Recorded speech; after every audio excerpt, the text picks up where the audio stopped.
If you've ever made a budget and still felt stressed about money, you're not doing it wrong. The truth is, budgeting alone doesn't solve the biggest source of financial stress. In fact, the most responsible people I know still feel the most stressed about money. For years, I thought that if I could just budget harder, that would make me feel more stable. But what actually reduced our financial stress didn't have anything to do with budgeting. It was building margin, systems, and making decisions once instead of day after day after day. And the spreadsheet I share below is the exact system that we have used for almost 20 years to help us do that. It helped us pay off $116,000 worth of student loans, pay cash for my husband's second master's degree, and navigate some really unpredictable seasons of life. I'll share more in a minute. In my last video, I talked about why responsible people still feel broke. A lot of budgeting advice focuses on control, controlling spending, controlling categories, controlling behaviors. And again, that can be helpful, but control alone is not what creates stability, because life is full of things we can't control. Cars break, medical bills show up, kids grow out of clothes, income changes, unexpected things happen all the time. And if your budget only works when everything is going perfectly, it's going to fall apart pretty quickly. And that's where a lot of financial stress comes from. Not because people are irresponsible, but because their financial system only works in the most perfect of circumstances. And when something unexpected happens, the whole budget falls apart, so people abandon it. One of the biggest things that reduced our financial stress was building margin. Margin is simply the space between what comes in and what goes out. The ability to absorb real life.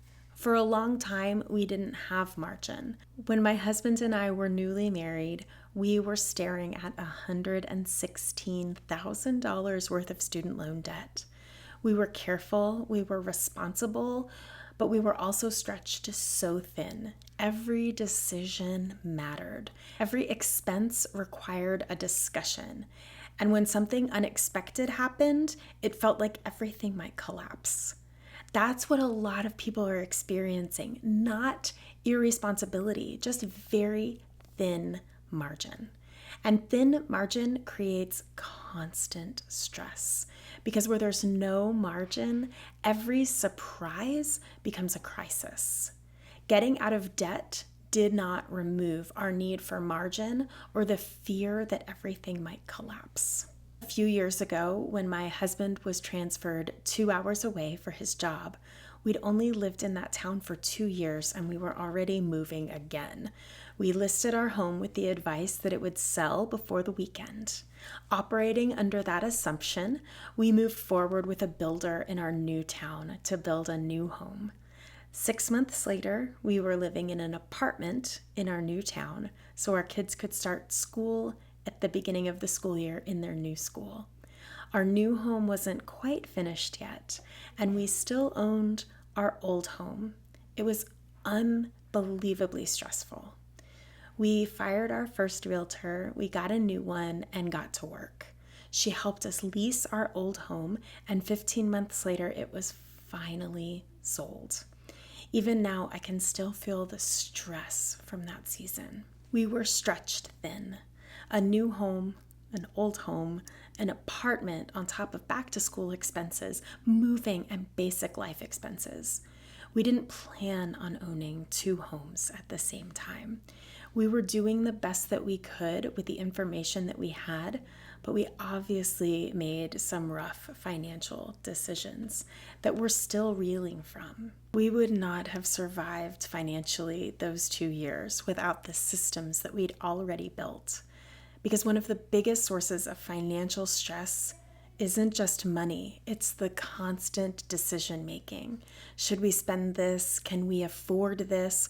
What if something else happens? When you're running these calculations in your head all day long, it's exhausting. Decision fatigue is real. And what I started to realize over time is that stability doesn't come from having the perfect answers in the moment. It comes from making certain decisions ahead of time. Not when you're stressed, not when something breaks, not when you're standing in the checkout line wondering if you should put something back, but earlier when your brain is clear. That's why our systems worked so well during those hard years, because when unexpected things happened, and they did, we weren't starting from scratch every time. We already knew how to handle groceries.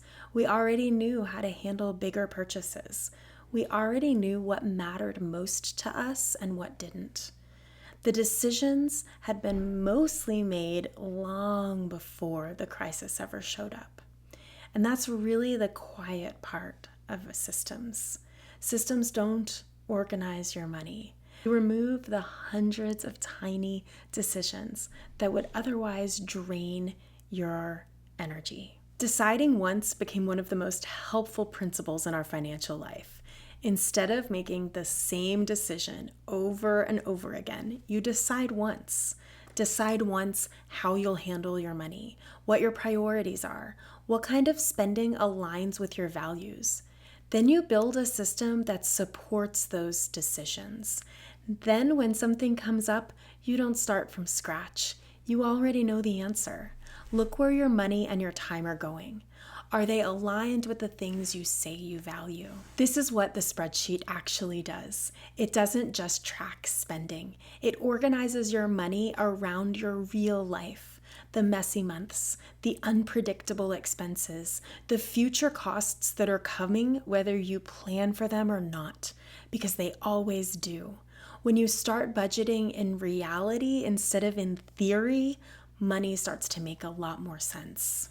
If you want the exact spreadsheet that I've used for almost 20 years, you can download it in the description below.